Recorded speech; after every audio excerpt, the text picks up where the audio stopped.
Sénégal, c'est pas la démocratie qui a amené le nouveau président. Moi, je veux que ça soit très clair.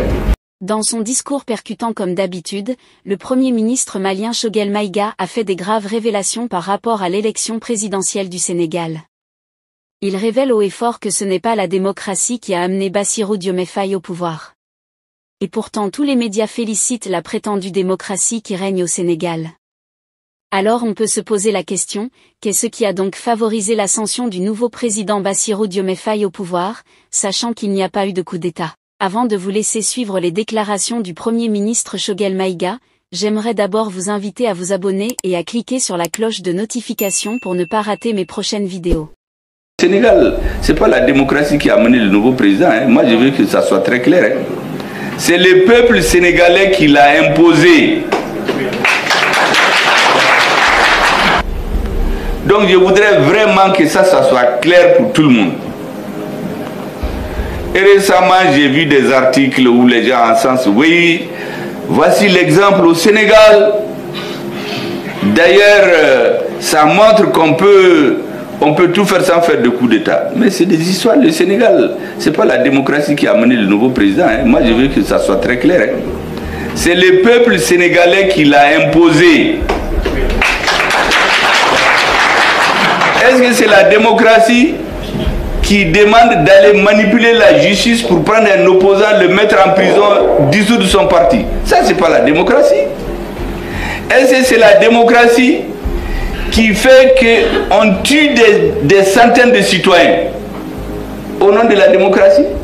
Ça, c'est pas la démocratie. Est-ce que c'est la démocratie qui fait que des gens sont disqualifiés, on les sort et ils n'ont que 9 jours de campagne, alors que la campagne c'est 21 jours? Ça, c'est pas la démocratie. Est-ce que c'est la démocratie qui a autorisé ça? Pas du tout. Est-ce que c'est la démocratie qui a autorisé qu'un président, en fin de mandat, modifie la constitution pour se donner du temps de rester quand il veut? Ça, c'est pas la démocratie. Mais on n'a pas entendu les pays occidentaux, on n'a pas entendu la CEDEAO parler.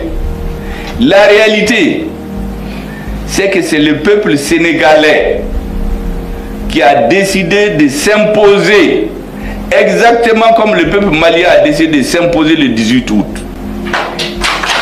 C'est sous la peur d'être envahi par cette bourrasque du peuple sénégalais qu'ils ont lâché du lest. Et le peuple sénégalais a pris ses droits. Il s'est imposé, il a installé à la tête de l'État quelqu'un que les autres n'attendaient pas.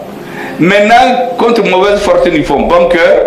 Ils viennent nous dire, ah oui, c'est la démocratie qui a fait qu'il est. C'est pas la démocratie. Si c'était la démocratie, pourquoi le président quitte le pays le lendemain? Donc, je dis ça très clairement pour que les Africains comprennent. Parce qu'en Afrique, il suffit qu'on élabore des thèses en Occident, on les véhicule dans les médias, les gens les consomment et tout le monde est d'accord. Ce n'est pas vrai. Au Sénégal, c'est comme au Mali. C'est le peuple qui a imposé sa volonté. Ce n'est pas la démocratie. Il faut que ça soit très clair. Tous les moyens qu'ils appellent la démocratie occidentale, on les a utilisés pour empêcher ce qui est arrivé. On va tuer des citoyens, ça aussi c'est la démocratie. Maintenant, si vous regardez le parallèle, qu'est-ce qui arrive maintenant? Depuis que l'équipe s'est installée au Sénégal, regardez les médias occidentaux. Oui, le PASTEF n'a pas de programme. Est-ce qu'ils vont s'entendre? Est-ce que c'est la même chose qu'il y a eu avec la transition malienne? Le président et le premier ministre au début, le premier ministre c'est clivant, ils ne vont pas s'entendre. C'est les mêmes discours.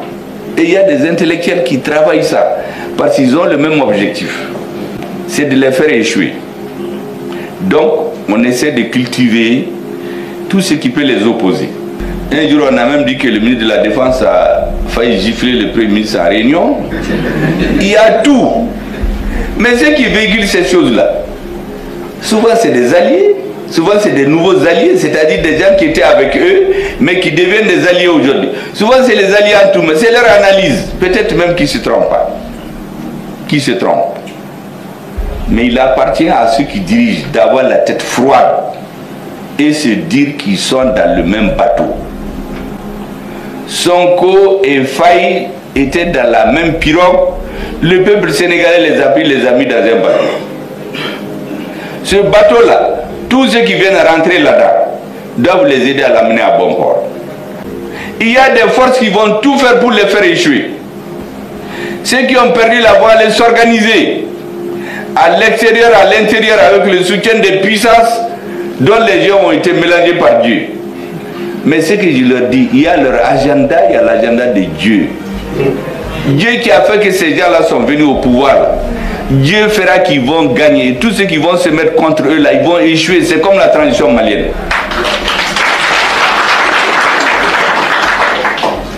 Chez nous, notre chance, c'est qu'on a à la tête une équipe qui a des chemins différents, mais qui comprennent pourquoi ils sont là et d'où est-ce qu'ils sont venus. Chez eux, c'est la même chose. Ils ont fait la prison ensemble.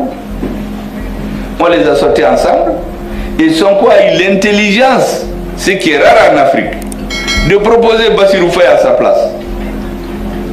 En Afrique, les gens se disent, tant que ce n'est pas moi, je ne donne à personne d'autre. C'est sur ça que les ennemis, les perdants comptaient. Mais il a eu l'intelligence de pousser l'autre. Parce qu'il pensait la même chose. Il faut qu'il continue à penser la même chose. Et qu'il se parle. Parce que la gestion du pouvoir est différente de la gestion de l'opposition. On dit la lutte unie, le pouvoir divise.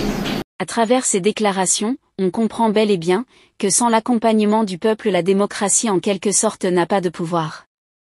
En réalité, pour que la démocratie existe dans un pays, il faudrait que le peuple soit uni, et ait la même vision pour le pays. Nous comprenons par là que les médias cachent en réalité ce qui s'est passé au Sénégal, et prônent la démocratie. Que pensez-vous du peuple sénégalais? Laissez votre avis en commentaire. Si ça vous a plu, cliquez sur j'aime et partagez. Mais n'oubliez pas de vous abonner et de cliquer sur la cloche de notification pour ne pas rater mes prochaines vidéos.